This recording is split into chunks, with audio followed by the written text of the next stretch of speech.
यदि देहं पृथकृत्य चिति विश्राम्य तिष्ठसि अधुनैव सुखी शान्तः बन्धमुक्तो भविष्यसि. First chapter of Ashtavakra Gita. The question is how not to be body identified. We remember the body all the time.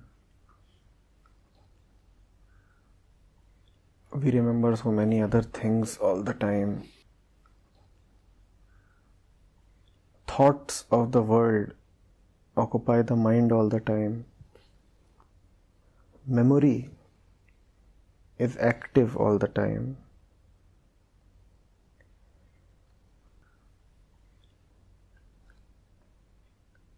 And all these need to be remembered because something important has been forgotten.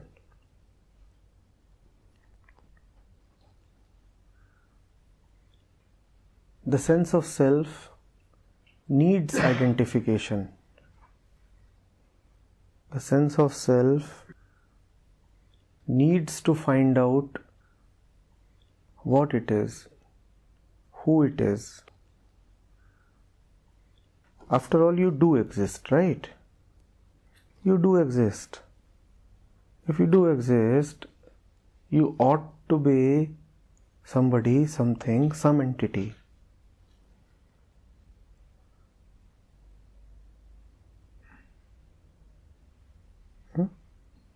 Something, somebody, some entity. And if you forget who you are, then you will need to hold on to something else. You will require to constantly clutch something else, latch on to something else. Because you can't be identityless. That is impossible. To be identityless is to say I don't exist. If you do exist, you must be something, right? Who are you? Who am I? Who are you? Because you do not remember that. Because you do not identify with that. So you need to identify with miscellaneous things. You need to identify with the world. You need to identify with the senses, with the material, and with the body. Body identification is in itself not a problem, just a symptom. Don't focus too much on this. Don't say that how not to be body identified, especially for a woman. These questions in themselves are not very meaningful. Why are you asking how not to be body identified? Why? Are you sure you are not the body? See, if I am saying, please tell me the right way, then first of all I must be sure that I am moving on the wrong way. Are you sure you are moving on the wrong way? When you are not sure that you are moving on the wrong way, why do you ask these questions? Why do you ask these questions? First of all, there must be at least an inkling that my way is not right. First of all, there must be at least a glimpse that I am not what I think myself to be. That I identify so closely with the body, yet there is something wrong somewhere. Probably I am not the body. Do you have at least that glimpse? If you have that, only then this question becomes meaningful. Otherwise it doesn't stand anywhere.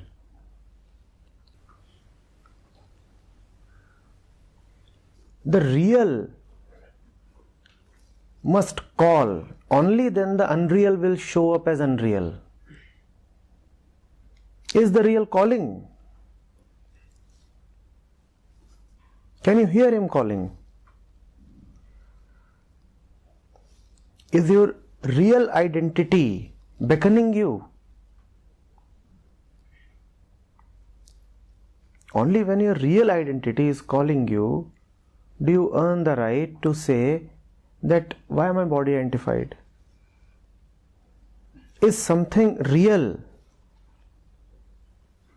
really descending upon you? And if it is not descending, then you will need to satisfy yourself with this and that. All kinds of small, petty matters. You'll need to remain engaged, identified.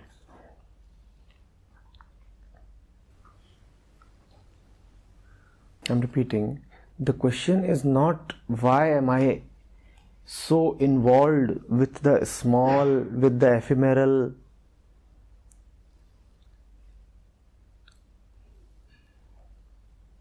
What can you do? That is your compulsion. After all, you need an identity. After all, the mind needs to be somewhere. And if it is not in the center, the poor thing will inevitably need to be at the periphery. So why are you asking, why am I at the periphery? The periphery is the center for you. That's why you are at the periphery. The one who is really at the periphery, does he ever say that this is the periphery? No. For him, the periphery is the center. The one who is deeply body identified, does he say that the body is a mere illusion? No. For him, the body is the ultimate truth. When the truth really shines, only then there is an urge to move beyond the little into the vast.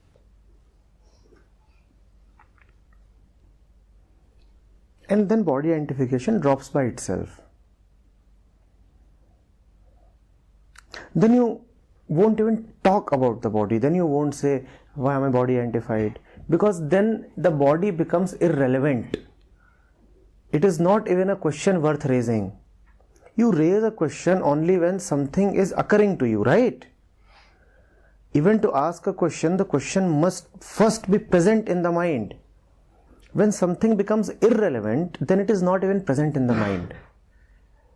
Only when the body is important for you will you say, why am I body identified? And why is the body important? Because something else that must be very important is not important to you. You are ignoring that. That is the real question. Sir, why am I ignoring that which is really important? When the throne is kept vacant, then all kinds of loafers and drunkards and undeserving people, they try their luck. The king is missing, so anything can just go and fit there and claim a right to the throne. That is the question you must ask. Why have I distanced myself from the king? When the king will come back to reclaim his throne, then all these shady creatures will vanish. The very radiance of the king will make them disappear. They are gone. Where? Nowhere. Who remembers them? When it is raining hard, who wants to remember his little cup of water? It's pouring. It's pouring. It's always pouring. Why are you sitting in the shade? When you will be sitting in the shade, then you will need that little cup of water. You will need to be identified with it.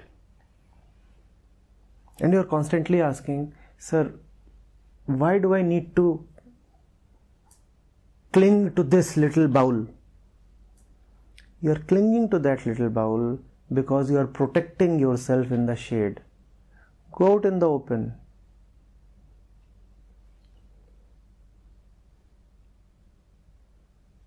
The heavens have opened themselves up. It's a downpour.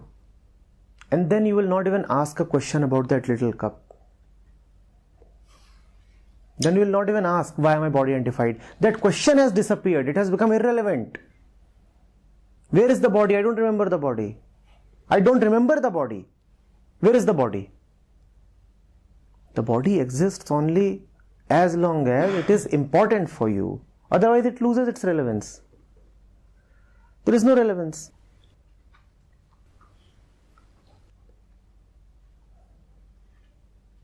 Are you getting it? The central thing is, why have you protected yourself?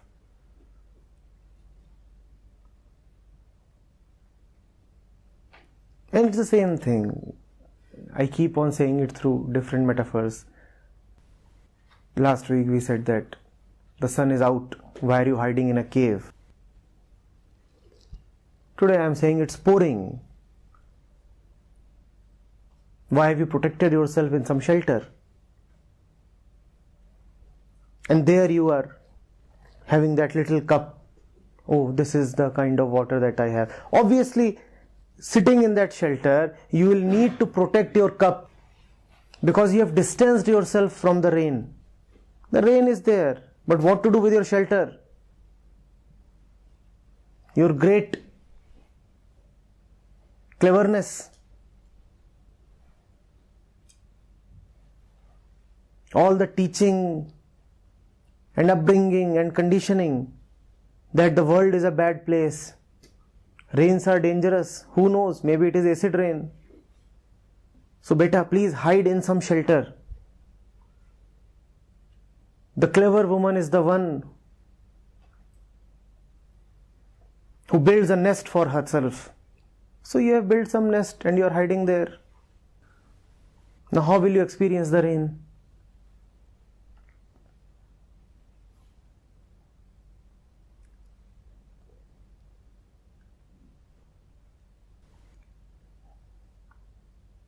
All our littleness arises from our distance from the immense. The more is your distance from that immensity, the more petty you will be. Whenever you meet petty mind, a mind that is occupied with all the little trivial matters, know one thing for sure. This man is totally devoid of spirituality. This is a godless man. Only a godless man will be petty, and all petty men are essentially godless. Because vastness comes only with the vast. Vastness comes only in proximity with the vast. Become identified with the total. And your identification with the partial shall stop.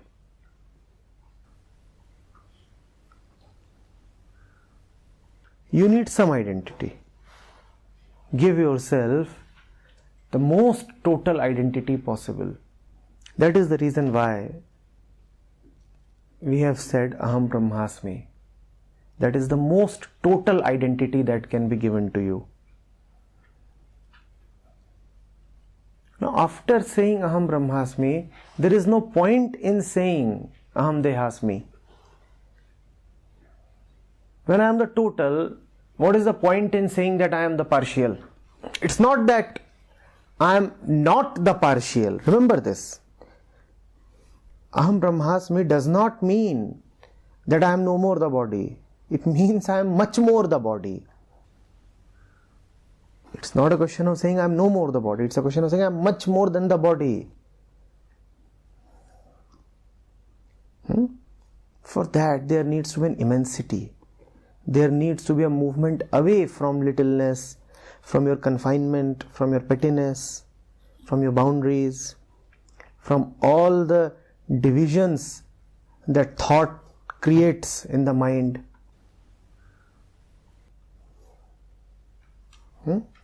So, as the expanse of your mind increases, you will find you are becoming less and less body identified. It can only happen indirectly. You cannot directly attack your body identification. You must rather work on the mind and its tendency to avoid the immense. The mind and its tendency to seek protection and security. The more you will move into insecurity, the more you will find that your association with the body is diminishing. The more you will challenge your fears, the more you will find that your association with the body is reducing. And that will require faith. Without faith, you cannot face fear. The body will remain, its position will change. The relative importance that you give to it, that will change. Today it is your priority number one. When you will know what really is number one, then the body will no more remain your priority number one. Move into that. Ignore the body, forget the body, move into that. And then you will no longer need to ask this question. As we said, it will become irrelevant. Every fear rests on an assumption. Every fear is a complete image, a complete imagined sequence in time. This will happen, then this will happen, then this will happen. It's like a movie. If I do this, then this will happen, then this will happen. That is what fear is, right? A complete sequence spread out in space and time. Test it a little. Test whether your assumptions are valid at all. It's a surety. Your fears arise from your own assumptions, from who you are. Because it's you who has created that mental sequence. It's you who has created this mental sequence.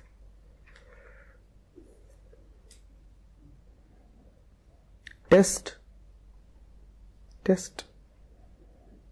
And if the assumption proves misplaced, then that has a bearing on your entire sense of who you are. Because your assumption comes from who you are. If the assumption is wrong, it proves your being is wrong. So test your fears. You will find your assumptions are wrong. Ultimately, you know what is wrong with each of your stories. You have all these stories in your head, right? If I do this, then this will happen and this will happen, right? Every fear is a story. Do you know what is common in each of these stories? What is common in each of these stories? I will lose something.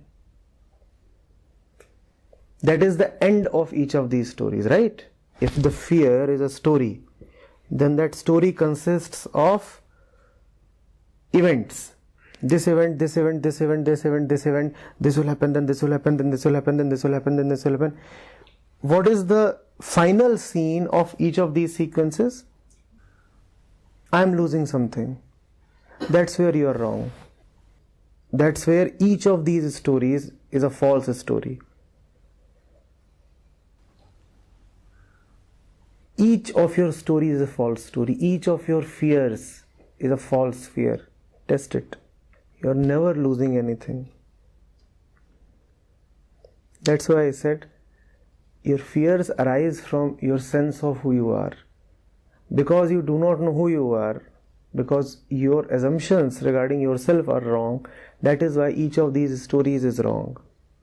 In the end, you will always find, well, yes, might be, yes, to the extent that I said that this will happen, this will happen, this will happen, this might sometimes be factual. This might actually happen sometimes, but the last scene is always wrong. Even if everything happens as per my intuition, the last scene is wrong. Last scene says I have lost something. I have never lost anything. Never lost anything.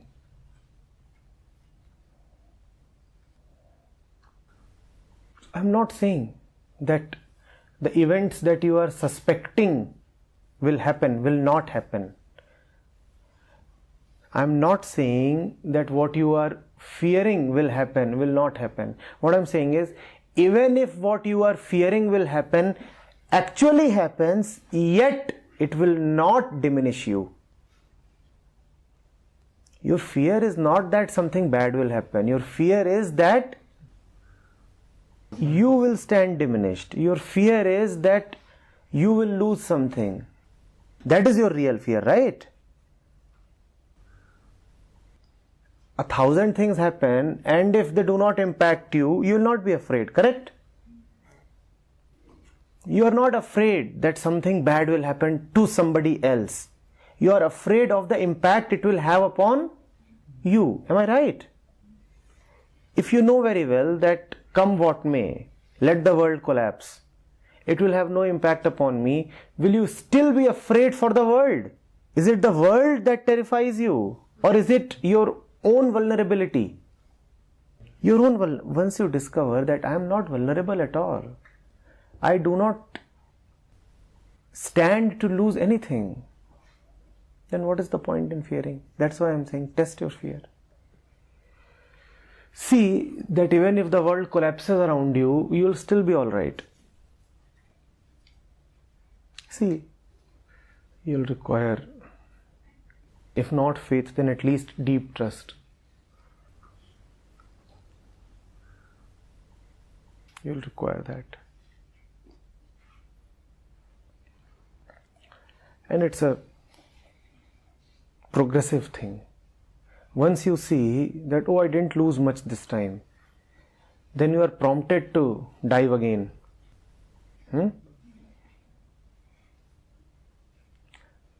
Like in the rivers that we go to. Once you see that it was alright to take a small dive, oh, I didn't lose anything. Yes, the sequence went exactly as it was in my head. Yes, I dived, I went in. Yes, it felt bad for those 2-3 seconds. Yes, everything went blank for a while. Oh, but I surfaced again and I didn't really lose anything. And then what are you tempted to do the next time? You are then boldened to take a deeper dive and a deeper dive. But the first dive would require that, there is somebody around who says, fine, go in. Go in. Nothing will happen. So some trust is needed. You need somebody whom you can trust. That, fine. Even if something happens, I am close by. Even if that person actually knows nothing and does nothing. His only qualification is that he can inspire trust. Even that is sufficient, because nobody is anyway ever going to sink. So, trust is enough. When I was learning to ride bicycle, there was this fellow who would help me. And he would be behind me saying, I am holding you. Keep moving the pedals. It was after long that I discovered that after setting me to go, he would simply disappear. And he would coolly rest under a tree, and I am assuming that he is behind and I am pedaling. So, it's enough. The fellow actually might not know how to ride a bicycle himself, but that's irrelevant. You had a trust deficit. He filled it up. Enough. But test it. Test it. Let the worst that you can imagine, let that happen. Oh, that's too much to ask for. Let a little bit of the bad happen and see whether it is actually that kind of a catastrophe that you imagine it to be. It's not. You are greatly ignorant of your own strength. There is one thing that we are so oblivious of. It is how strong we are. You have it in you to face all these things. But in imagination, they appear magnified. What will happen if I lose this? Nothing will happen. And in spite of all your efforts, when you actually lose, what happens?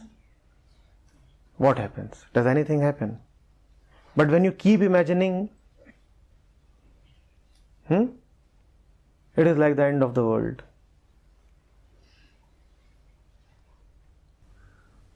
If it has to happen, let it happen. We'll face it. We'll face it. If it happens, we'll face it. Why keep shivering and shuddering?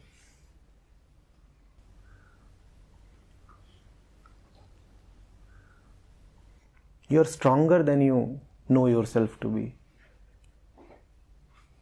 Much more stronger than that. How can strength get awakened when your very assumption is that you are weak? Answer this. How can your strength get awakened when your assumption is that you are weak? So you'll have to challenge that assumption in order to find out how strong you are. But if you keep providing nutrition to that assumption, then shelters are nutrition to weakness. More shelters you give to yourself, the more you will be identified with your weaknesses.